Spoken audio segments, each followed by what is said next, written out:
You're listening to Wildlife Control Consultant, where we provide research-based information on all things related to vertebrate pest management. Hi everyone, Stephen Vantassel here, Wildlife Control Consultant, bringing you another episode of the Wildlife Control Consultant podcast. Hey, I'm glad to have you on board. I hope your week went well.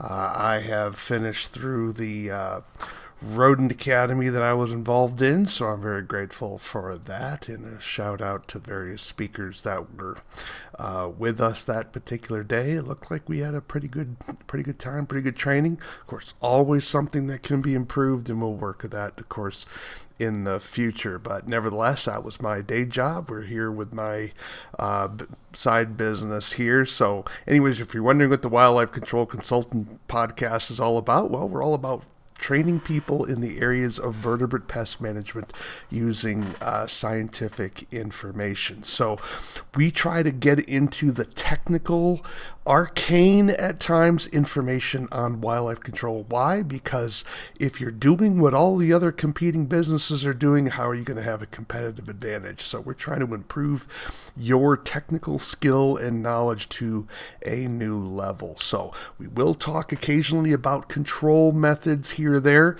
but it's not going to be sort of a basic, here's how you set a cage trap for a skunk per se, unless there's some heavy-duty research behind it. We have information about that. If you're interested, you can get one of my books, like the Wildlife Removal Handbook, available from my website, which is thewildlifecontrolconsultant.com. So nevertheless, there's a variety of ways, and we also provide direct training to companies and associations and trade groups if you're looking to have a speaker, or also provide research for companies that are looking for particular topics to be in research, ghost writing of protocols, and that sort of thing. And I also deal with PowerPoint development. If you have to do a presentation, you want your PowerPoint to follow industry practices and best practices for the education of adults, then definitely reach out to me. How do you reach me? Well, wildlifecontrolconsultant@gmail.com, wildlifecontrolconsultant@gmail.com. All right, well, enough about all that introductory information. Last week, we did part 1 on bait stations for commensals. If you're wondering what commensals are, it's those particular rodents that share the table. So typically it's house mice, Norway rats, roof rats, and then I would also throw in Peromyscus. That's your deer mouse and your white-footed mouse. So those are basically the animals that thrive in a human-impacted environment and also get into structures on a regular occasion. So those are called commensals. Comes from a Latin word meaning to share the table. So which of course they do, because they live very close to us and they thrive on our presence. So we're talking about the research related to the use of bait stations. As you know, those are protective devices to try to reduce the access of this toxic bait to non-targets, but we also want to be sure that it is effective and enhances its role in the control of these unwanted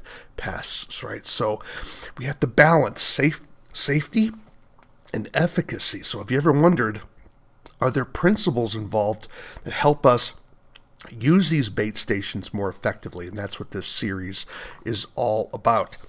So already did part 1. Now we're into part 2, and let's get started straight away into that. All right. So the article, and you'll see 2 articles here. One is an abstract that was published in the Vertebrate Pest Conference, so I'm not going to spend a lot of time with that, but it does contain a little bit of information about some of their early results. Proceedings are often easy ways for researchers to get information out to the public, and then they will then provide the more detailed information in a peer-reviewed journal. The Vertebrate Pest Conference has a publication, of course. It's called the Proceedings, and those are peer-edited, but not peer-reviewed. And so the peer-reviewed journal takes the review process to a higher level, a more stringent level, a more critical level. That's both a positive and negative, right? If you ever have gone published anything in a peer-reviewed journal, the review process can be, let's just say you have to check some of your ego at the door, so to speak, okay? So what they've done is they provided a document for the Vertebrate Pest Conference where they did a presentation, and that is perfectly available to you. If you want to Google that, that's going to be available to you. So let me give you that information. It's C.B. Burke et al. At 2020. That's the year it was published. Use of rodenticide bait stations by commensal rodents in Southern California. Vertebrate Pest Conference, Volume 29, pages 1 through 2. But the journal article, that's what I'm going to be focusing on, was published, again, the same authors, of course. That'd be Christopher B. Burke, Niamh M. Quinn, she's been a guest on our podcast a couple of times, and then Paul Stapp, S-T-A-P-P, and their journal article was published in 2021 in the Journal of Pest Management Science, Volume 77, pages 3,126 through 3,134. The title of their journal article is The Use of Rodenticide Bait Stations by Commensal Rodents at the Urban-Wildland Interface. Insights for Management to Reduce Non-Target Exposure. So we're going to take a look at this particular publication and kind of give you some of the highlights that are going to be useful for those of you that are going to be dealing with basically roof rats, because that's been the focus of their particular research. So they do talk about our non-target animals getting into the bait stations, but the target, the main rat that they're working in this particular area is the roof rat. You may also know of it as the black rat. So Rattus is the scientific name for this particular animal.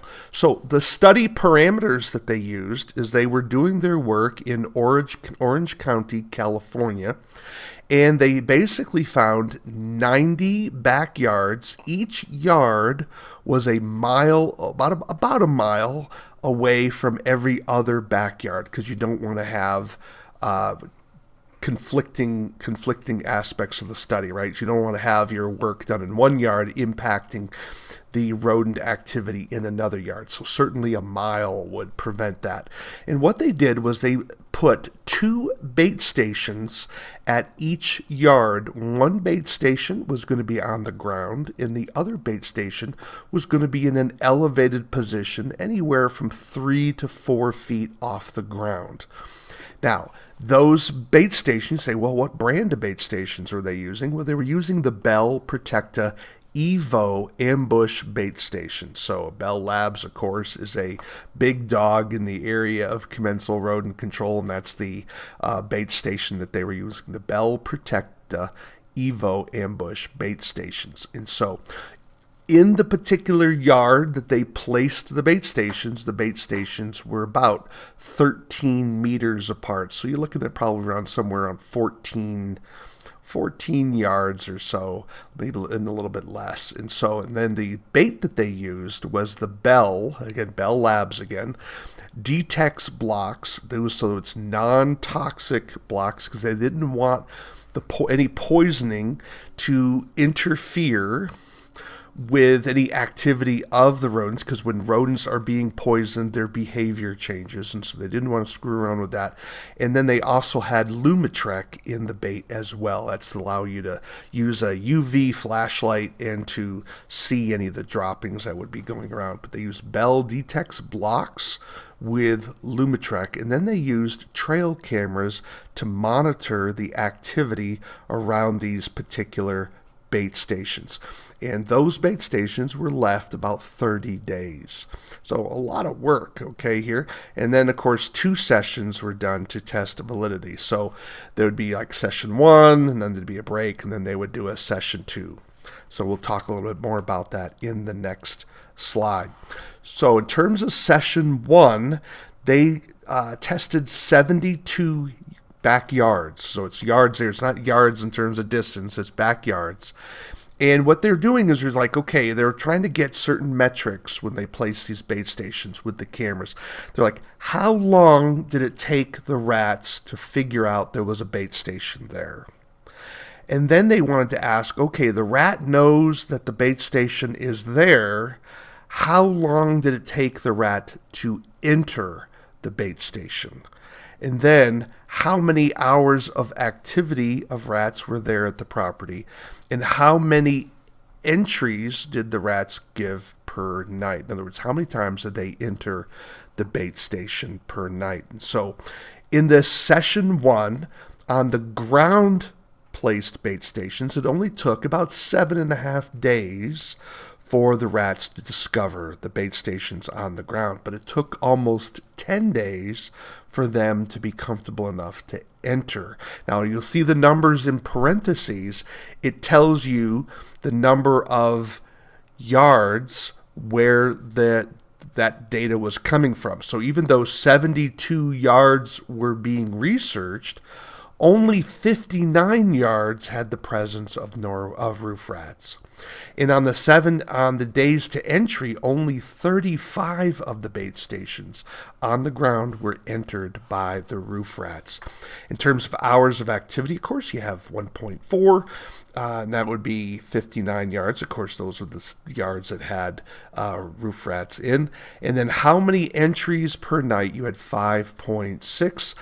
And so some nights, only a few yards, about 26 of the 72 yards, had multiple entries per evening. Now, what about the elevated bait stations? Was there any difference there? Well, yes, some. Took longer for the roof rats to discover those particular traps, and it took about the same amount of time for the roof rats to enter the trap. So it almost took 10 days. For ground, took almost 10 days for the elevated. And the hours of activity were reduced, and the number of entries per night were also reduced. But there were more yards that had entries. So you see how the data tells us different things, right?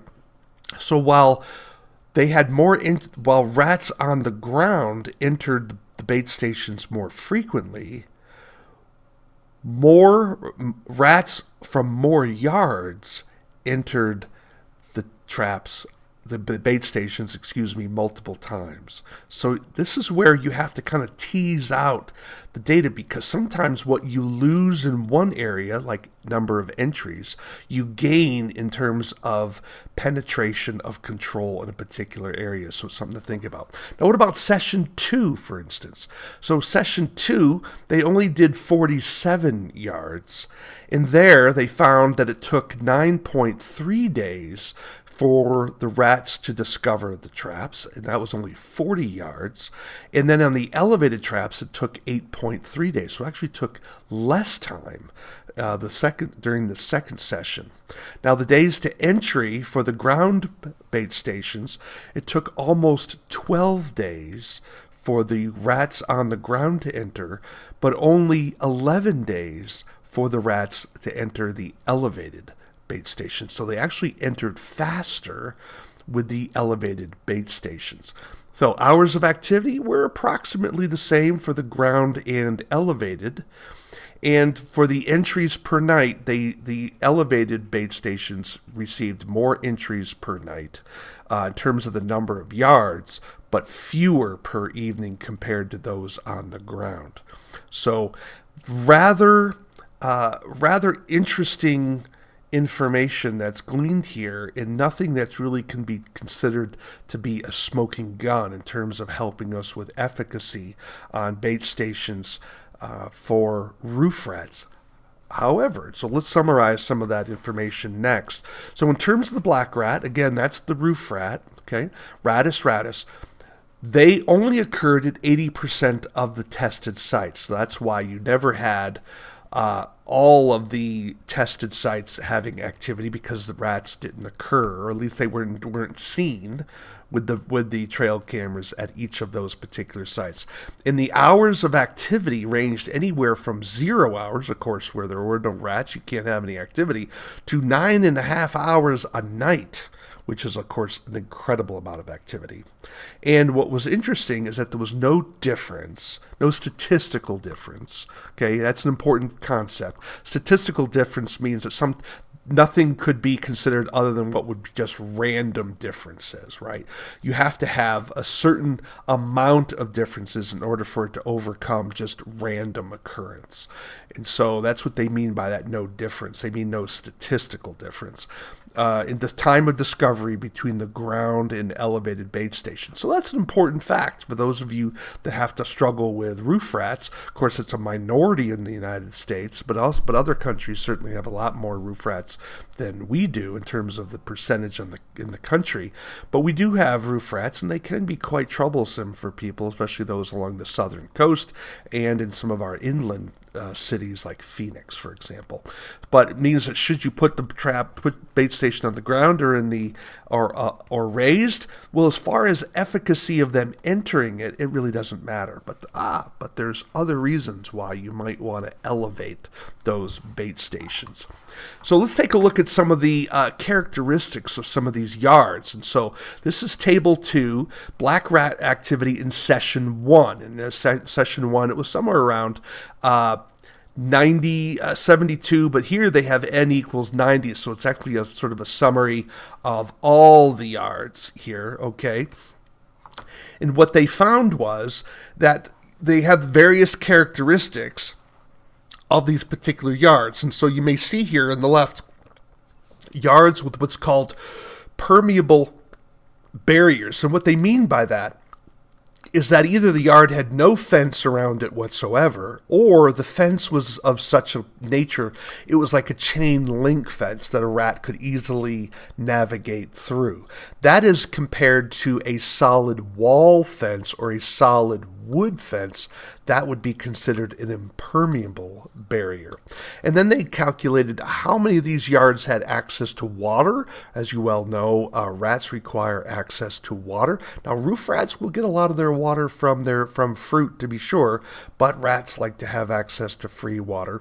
And then how many fruits and vegetables were in the yard. For example, in Southern California, a lot of landowners will have, like, orange trees or some sort of fruit tree or a garden perhaps that they're growing in their backyard. And then access to anthropogenic foods. That means foods created by humans, like trash cans, dumpsters, that sort of thing. And then they asked the question, how much vegetation occurred in the yard? Was it just sort of just grass? Or was there shrubs, trees, fruit trees, tall grass, that sort of thing, high, medium, and low? And then they asked what kind of control pressure was done by the resident. Was there trapping done? Was there rodenticide done? And then they tried to determine how that all correlated with the level of rat activity. And so it's pretty complicated here as a table, to be sure, but in areas with high levels of rat activity, you have, of course, access to water and a surprising high number of fruits and vegetables and a high number of anthropogenic foods, and a relatively high level of vegetation density. And minimal, not that much control. 69, about 70% of those yards had no control. On the intermediate level, again, you had more permeable barriers, and then, of course, access to water. But notice a staggering number of plants, fruit trees, gardens, and then, of course, anthropogenic foods. And then you can see how these had had more control, however. And then when you had no activity, you had some permeable barriers. About a third of the yards had permeable barriers, lots of water, lots of fruits and vegetables, anthropogenic foods, but again, vegetation was relatively low all overall. And then, of course, very little trapping, very little rodenticide. Why? Well, they didn't really have any activity there. So it just goes to show you that properties that have a lot of food availability, easy access for the rats, and of course water, are going to have more likely rat presence. And so that's important for you as a professional to be evaluating not just what your client has on their property, but have you looked over the fence and seen what maybe the neighbors are up to, right? Because you may have a landowner property owner that really does everything you ask them to do. They're keeping their trash under control. They're not leaving garbage out. They're cleaning up after their dogs and cats. They make sure they clean up the drops. Maybe they don't have any fruit trees whatsoever. They're removing their bird feeders. And if they're having rat problems, chances are it's coming from somewhere else. So you're going to need to strategize about how you're going to control the rats coming out of their property when they're sourced from somewhere else. So you want to be looking at food availability and vegetation density. Okay, very, very important. So what are some other characteristics of the yards where the native rodents? So remember, this publication was focused on how do we prevent non-target access to our bait stations. And essentially what they found was areas where they were near to open spaces. In other words, where the property adjoined perhaps a green space, perhaps it was just sort of some woods or a field, those yards had higher incidences of non-target rodent activity, what they call native rodents. Okay, so notice the distance that we have. So properties that were within 45 to 62 meters to what they called an open space area. Again, open space is an area where perhaps there's some woods, perhaps a field. Those yards had a higher incidence of native rodents entering the yard. So if we're trying to target the invasive species, of which roof rat is one, we need to be thinking about how we're placing our bait stations to reduce the access to those native rodents. Because typically, native rodents aren't going to be the problem for your client. And so, is the client's space within 62 meters of an open space? If it is, then chances are they're going to have a lot of native rodents there. If it's not, then it's unlikely for it to be the case. Now, there's a big gap between 62 meters and 200 meters, right? But again, it says here, plus or minus 176 meters, right? That's a pretty big variation. But anyways, you want to focus on, is something within 50 meters or not? If it isn't, well, then it's probably not going to be a big issue. Roof rats will travel around, but again, we're needing to deal with the larger numbers. Get the point. And try to make sure you're modifying your use of bait stations when you're close to open spaces, so you're not just poisoning the world. What they found was very few native species entered bait stations. Now, part of that's an artifact of how few yards had native bait stations, right? Because only those yards that were near open spaces even had non-native rodents coming on. But when they did visit, and this is going to be key, when those native rodents did enter the yard, they were visiting the ground stations. So what does that mean? If you want to only target the invasive species, right? That's the roof rat. You need to be elevating your bait station. Getting your bait station just even 3 to 4 feet off the ground is enough to really reduce the risk to native rodents. And that's what we want to do, right? We only want to be killing the rodents that are causing the problem, right? In this case, it was the roof rat that was causing the problem. Now, this study didn't use toxic bait, but when we're taking this information that they used and then putting in toxic bait, we don't want the toxic bait to be poisoning animals that aren't the problem. We want them targeted to our rodents. That's going to save you not only money in terms of wasted bait, it's also going to be better for the environment and better because you're not going to have as many secondary poisoning issues out on the landscape. And then lastly, you have to make sure when you're trapping roof rats, just like with any rat, you have to be patient. It can take over a week before the rats encounter the bait when it's in the bait station, right? So it's important for you to be patient. So you need to let your client know. So rule number 1, make sure you elevate your bait stations if you're trying to reduce the access to non-target species. Now you say, well, what if I'm, in downtown XYZ city and there is no green space within 50 to 100 yards of my location, well then, it may not be that big of a deal to just simply put the bait station on the ground. But when you're trying to do poisoning control of roof rats around the perimeter of that city where there's going to be some open space, or perhaps there's a greenway path in that particular city, you need to be thinking about possibly raising that bait station off the ground so that it doesn't have, so that the native rodents are going to have less likelihood to interact with that particular